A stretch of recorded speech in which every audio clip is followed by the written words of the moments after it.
புலிகேசியின் காதல். வஜ்ரபாகுவும் பரஞ்சோதியும் ரொம்ப தூரம் பயணம் செஞ்சுட்டே இருந்தாங்க. இந்த பயணத்துல அப்பப்போ வஜ்ரபாகு பரஞ்சோதிக்கு மகாபாரத யுத்த கதைகளை சொல்லுவான். கொஞ்ச நேரம் எதையோ யோசிச்சுட்டு ஆழ்ந்த சிந்தனையில போயிடுவான். அந்த நேரத்துல எல்லாம் பரஞ்சோதி கேட்குற எந்த கேள்விக்கும் பதில் சொல்ல மாட்டான். மேடு பள்ளம் தண்ணி காடுன்னு பார்க்காம அந்த நேரத்துல குதிரையை விரட்டுவான். பரஞ்சோதி அவனை பின்தொடர்ந்து போறது கஷ்டமா இருக்கும். இன்னும் சில சமயங்கள்ல வாதாபியோட படையெடுப்பு பத்தியும் பல்லவ ராஜ்யத்துக்கு வந்திருக்க ஆபத்து பத்தியும் ரொம்ப கவலையோட சொல்லுவான். போற வழியில இருக்க அழகான கிராமங்களை பார்த்து இன்னும் கொஞ்ச நாள்ல இந்த கிராமங்களுக்கு என்ன கதி வரப்போதோன்னு தெரியலையேன்னு சொல்லுவான். நாலா பக்கமும் கண்ணுக்கு பசுமையாவும் நிழல் தர மரங்களையும் தோப்புகளையும் பார்த்துட்டு மறுபடியும் நம்ம இந்த பக்கம் வரப்போ இந்த பசுமை இருக்குமான்னு சொல்லுவான். ஏன் இந்த மாதிரி கவலைப்பட்டு பேசுறான்னு பரஞ்சோதி ரொம்ப வற்புறுத்தி கேட்டப்போ, தம்பி, நீ வாதாபி சைன்யத்தோட பாசறைய ஃபுல்லா சுத்தி பார்க்கல, ஆனா நான் பார்த்தேன். அங்க இருக்க யானைப்படையும் இங்க இருக்க இந்த பசுமையான தோப்புகளையும் பார்த்தா எனக்கு கண்ணுல கண்ணீர் வருதுன்னு சொன்னான். வாதாபி படையில அப்படி எத்தனை யானைகள் இருக்குன்னு பரஞ்சோதி கேட்டான். 15,000 யானைகள் தம்பி. அவ்வளோ யானையும் காஞ்சிக்கு ஒரு தடவை வந்துட்டு போனா போதும். அது வந்துட்டு போன பாதையில எல்லாம் பசுமைன்னு ஒன்னே இல்லாம போயிருன்னு வஜ்ரபாகு சொன்னான். காஞ்சி வரைக்கும் வாதாபி சைன்யம் வந்துடும்னு அடிக்கடி சொல்றீங்களே, அது ஏன்னு பரஞ்சோதி கேட்டான். 15,000 யானைகளையும் 5 லட்சம் காலாட்படைகளையும் யாரால தடுத்து நிறுத்த முடியும் தம்பி? கடவுளா பார்த்து நிறுத்தினாதான். காஞ்சி கோட்டைய ஏன் அவ்வளோ பத்திரப்படுத்தினாங்கன்னு இப்போதான் எனக்கு தெரியுதுன்னு பரஞ்சோதி சொன்னதை கேட்டு வஜ்ரபாகு சிரிச்சான். ஏன் சிரிக்கிறீங்க ஐயான்னு பரஞ்சோதி கேட்டான். காஞ்சி கோட்டைய ரொம்ப பத்திரப்படுத்தி வச்சிருக்கிறதா தான் நானும் நினைச்சேன்.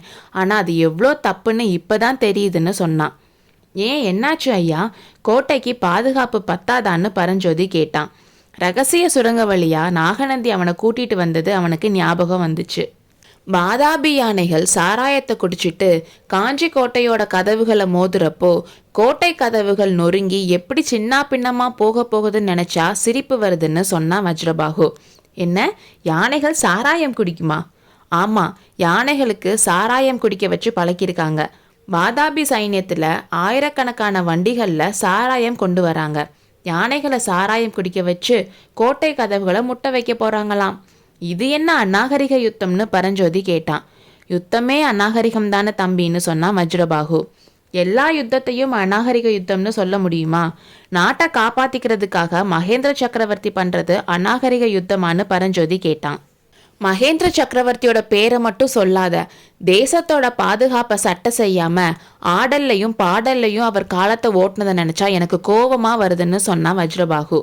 அப்படின்னா காஞ்சி கோட்டையை காப்பாற்றவே முடியாதுன்னு நினைக்கிறீங்களான்னு கேட்டான்.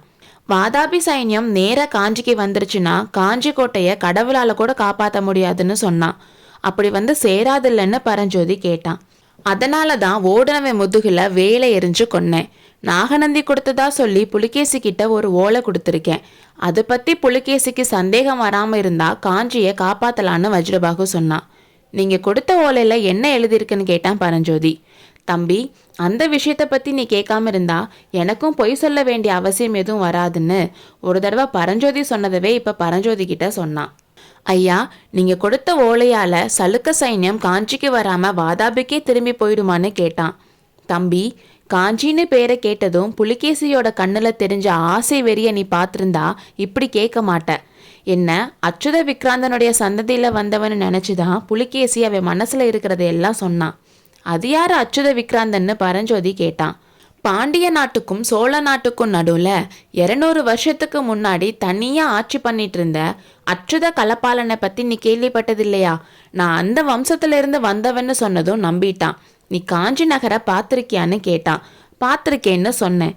காஞ்சி நகரை பத்தி விவரமா சொல்ல சொல்லி கேட்டான். நான் சொல்லிட்டு இருக்கும்போதே புலிகேசியோட முகத்தை பார்க்கணுமே.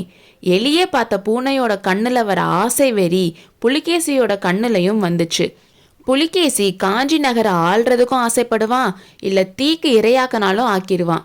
புலிகேசியோட காதல்ல இருந்து காஞ்சிமாதேவிய கடவுள் தான் காப்பாத்தணும்னு சொல்லி வஜ்ரபாகு நெடிய மௌனத்தில் ஆழ்ந்தான். அடுத்த அத்தியாயத்தில் சந்திப்போம்.